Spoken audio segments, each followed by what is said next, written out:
Assalamualaikum, berjumpa kembali dalam training XAU USD bersama saya Lina.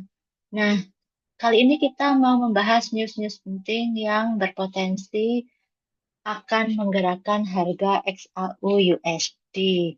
Nah, ini adalah bagian dari fundamental analysis ya. Jadi pergerakan gold itu dipengaruhi oleh analisa fundamental, diantaranya misalnya data NFP. NFP itu adalah non-farm payroll. Ini adalah pengumuman satu kali setiap bulan di hari Jumat pertama ya, di setiap bulan. Oke, yang kedua contohnya adalah CPI atau Consumer Price Index.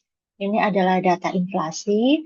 Kemudian yang tiga adalah FOMC, Federal Open Market Committee yang sekarang diketuai oleh Powell ya. Kemudian yang keempat GDP Gross Domestic Product, kemudian juga ada interest rate atau suku bunga.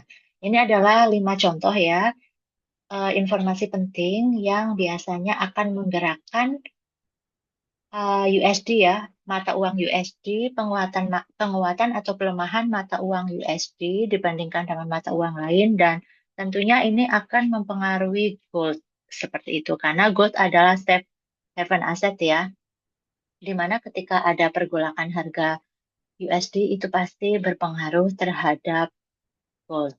Nah, ini ambil contoh salah satunya adalah NFP ya, non-farm payroll yang ada di hari Jumat. Ini kan bulan Mei ya. Hari Jumat pertamanya adalah di tanggal 2 Mei. Jadi di jam 19.30 ini ada pengumuman non-farm payroll untuk bulan April. Jadi forecast-nya adalah 138K, ini yang di forecast oleh para analis, ternyata aktualnya itu 177K. Jadi lebih tinggi daripada forecast. Oh iya, sebelumnya teman-teman harus tahu dulu apa itu non-farm payroll. Non-farm payroll adalah data payroll untuk pekerja-pekerja di luar perkebunan gitu. Jadi ketika non-farm payroll-nya itu tinggi, itu mengindikasikan bahwa kegiatan ekonomi Amerika itu naik ya. Nah ini, ini adalah analisa ya dari non-farm payroll di bulan April yang diumumkan di Mei tanggal 2. Analisa non-farm payroll AS yang lebih tinggi dari perkiraan di bulan Mei dapat mengindikasikan peningkatan aktivitas ekonomi dan potensi penguatan dolar AS. Nah, ketika ada peningkatan aktivitas ekonomi, maka indikasi positif untuk perekonomian AS menunjukkan pertumbuhan lapangan kerja yang kuat gitu. Jadi orang-orang itu banyak yang kerja di bidang-bidang selain selain farm tadi atau perkebunan ya. Jadi ketika banyak yang bekerja di situ, itu ada potensi penguatan dolar. Ketika dolar itu menguat, maka potensinya gold itu akan melemah. Nah, sekarang kita akan lihat dari mana data ini ya. Data ini bersumber salah satunya teman-teman itu bisa memantau, bentar saya kecilkan dulu. Teman-teman bisa memantau economic calendar yang ada di investing.com ya. Ini adalah data-data yang terjadi. Ini saya ambil contoh, ini data saya ambil di tanggal 2, ini ngambilnya di tanggal 2 Mei ya. Di 2 Mei di pukul tadi 19.30. Ini 19.30 ini ada data non-farm payroll ya yang tadi sudah saya capture. Jadi teman-teman itu berhati-hati ya karena banyak data yang keluar di jam 19.30 untuk setiap harinya dan data-data ini yang berita-berita itu beda-beda gitu lah ya setiap hari tapi banyak yang keluar di 19.30.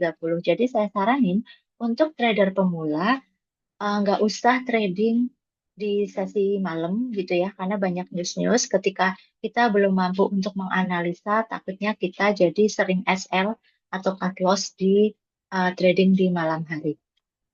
Oke, nah kita lihat ya, tadi 2 Mei ya, kita lihat bagaimana pergerakan harganya di tanggal 2 Mei. Nah, ini adalah pergerakan harga di tanggal 2 Mei.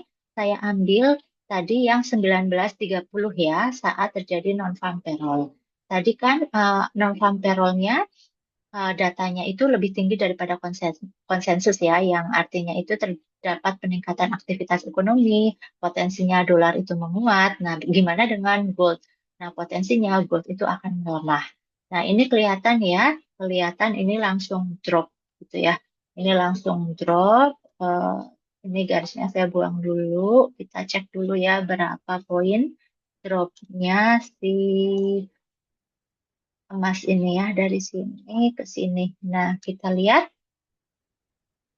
3263 ke 3251. Ini 12 poin ya. 12 poin kurang lebih penurunannya. Nah, ini udah kelihatan ya di candle sebelumnya, dua candle sebelumnya atau sejam sebelumnya ini juga udah turun. Jadi memang mungkin market sudah membaca gitu ya bahwa hasil non-farm payroll ini sepertinya lebih tinggi daripada konsensus, maka pas ada rilis pengumuman ini langsung tambah drop lagi gitu. Nah, untuk trader pemula ini ketika belum bisa menganalisa non-farm payroll, mungkin ketika turun-turun harapannya harga akan bergerak naik ya, karena kita lihat di sini kan seperti adanya support gitu ya. Ini kan kelihatan ada support ya, ada 3 week jajaran nih gitu. Nah, ketika ini turun, kita spekulasi harga akan naik gitu ya.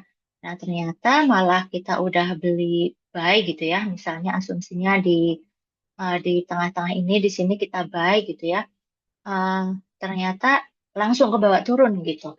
Jadi kena SL. Nah, itulah pentingnya mengapa kita belajar analisa fundamental untuk XAUUSD. Jadi untuk menghindari kita terkena loss atau kita bingung ya, misalnya kita udah baca chart ini kan udah uptrend gitu ya. Kita asumsinya kan ini mau naik gitu ya karena trennya itu eh, bullish gitu. Misalnya gini. Nah, ini kan kelihatan banget ya uptrend gitu ya. Jadi kita pede gitu untuk buy. Ternyata turun dan kita kaget, "Loh, ada apa gitu? Kok di jam sekian candlenya tuh langsung gede banget langsung turun."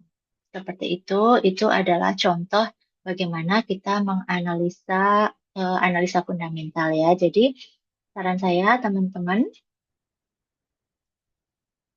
nah, ini teman-teman untuk trader pemula jangan trading saat ada news karena potensi resikonya itu lebih besar. Tapi ketika teman-teman sudah bisa menganalisa ya mengenai makroekonomi dari US khususnya yang berpengaruh ke USD dan juga berpengaruh ke gold, mungkin nanti teman-teman malah bisa jago di sini dan mungkin malah bisa trading hanya saat jam news. Seperti itu. Terima kasih, semoga bermanfaat.